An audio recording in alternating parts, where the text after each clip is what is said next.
Hi, today I'd like to talk to you about how you can make a postcard using nothing but paper, some interesting chemical reactions, and some sunlight.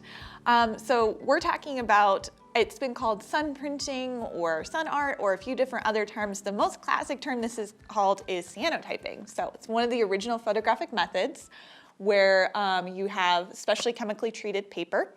You put it out in the sunlight with objects on top of it, and you will get these ghostly impressions of whatever was on there before, and it turns this really gorgeous blue. So I like to make these into postcards myself. It makes a fun memento to send to people.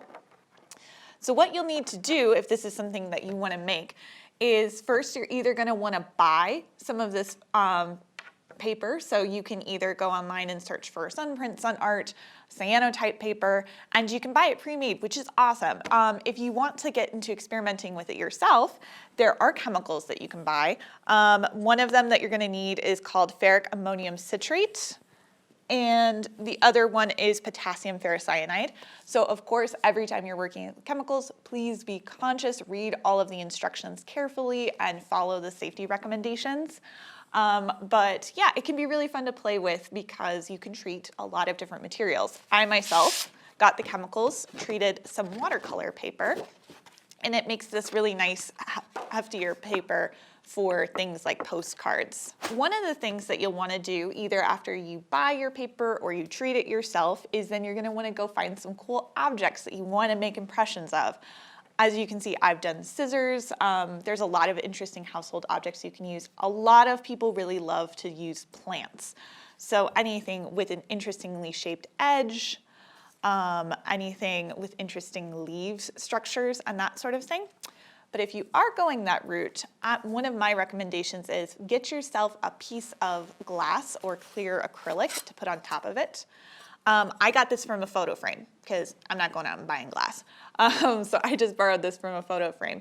The reason you'll want to do that is if you put one of these light little leaves on top and then you go outside into the sunlight so that you can make your impression, what's going to happen is your leaves are going to kind of blow away. You're not going to get this nice crisp outline like you want if you put glass on top. I put glass on top of these and I got much better results. So that's my recommendation if you're going the plant route. So then after you collect your materials, what you'll want to do is find out the dimensions of the piece you're working with. I'm going to be working with postcard size. So I have sketched out on this piece of paper that's not my specially treated chemical paper what size it's going to be. Because what I want to do is I want to, before I go out in the sunlight, I'm going to structure out what it's going to look like. The reason I'm doing this is because the instant that I get my chemically treated paper out and I expose it to sunlight, it's going to start reacting to the sunlight. And so if I don't know what I want ahead of time, I'm going to be scrambling, and by the time I finish messing with stuff and around, the whole paper might be exposed, and then I don't have anything pretty to look at. So I'm gonna mess with these a little bit. Don't think I'm gonna do anything too fancy, but you can get incredibly creative with this. It's whatever you wanna do. So yeah, as you can see, because I don't have this glass on here, the leaves are kind of buckling up, and so I'm not gonna get that nice crisp outline I'm looking for. But if I put that sheet of glass on top, squish. Look at that, it's beautifully flat. I'm gonna get all those nice wavy edges around my oak leaves. I'm gonna get individual leaves there. So that's just the reason I really recommend that. Next thing we're gonna do is what you'll wanna do before you go out is you're gonna wanna have a plan to get to a source of water. Because what's gonna happen is after your chemical reaction happens, you're not going to have this beautiful blue after you've exposed your paper to the sunlight. So it's gonna be this kind of like brownish green, and it's not gonna look very pretty. So what you'll wanna do is either get to a sink or do what I'm gonna do. I'm gonna fill this tray up with water, and then right after I'm done exposing my paper for around 5 to 10 minutes, I'm gonna wash it in here in that water. That creates a new chemical reaction, stops an old chemical reaction from happening, and it'll produce this beautiful blue that we're looking for here. So just to recap, we're gonna get our materials, we're gonna practice laying them out ahead of time. we're gonna get a tray of water or find a sink that we can run your paper under. And then you're gonna go outside, expose your paper with the objects on top, potentially squish it with a piece of glass, and wait 5 to 10 minutes with that exposed to the sunlight. Don't move it, just leave it be. And then you're gonna wash it in the water. I'm just explaining all of this ahead of time because all these chemical processes go really quickly when we get going. So I want you to have a plan before you get started, okay? All right, so let's go make some magic and watch our ghosts appear.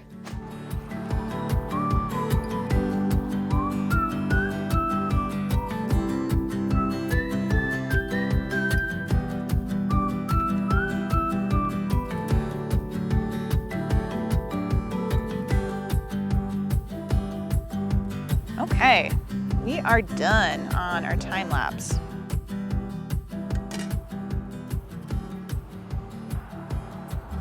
Okay, so now that we've exposed our paper to the sunlight, we're gonna go ahead and wash it in water.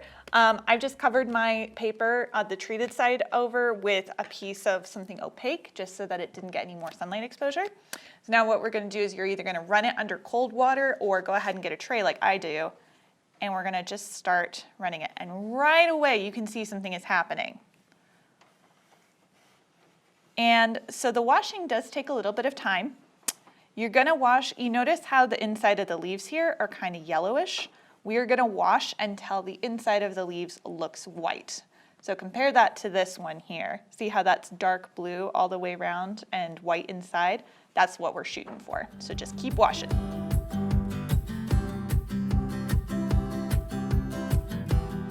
Okay, so you could keep washing a little bit. I think I'm happy with how this has turned out. Because I treated this myself, I'm getting some variation in the blues, so you can see where some of the chemicals pooled and stuff.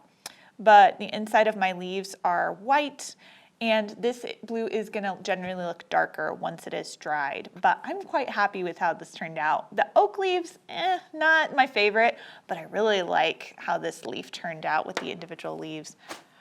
So if you don't keep washing it and you let the leaf stay yellow, the chemical reaction to the UV light is gonna keep happening and you're not gonna have this beautiful outline. All right, so now you have your card. Go ahead and let that dry. You could display this as a piece of art if you want to. You could also turn it into a postcard, draw a line down the middle. What you're writing goes on the left, what the address is goes on the right, stamp goes in the upper right-hand corner. Send it on its way to a friend so they can enjoy a little piece of art from you. Thank you so much for joining us today. If you'd like to learn more about cyanotyping and about the history of it, please feel free to go to mesacountylibraries.org and check out some of the books that we have available in our system. So thanks for joining us and have a great day.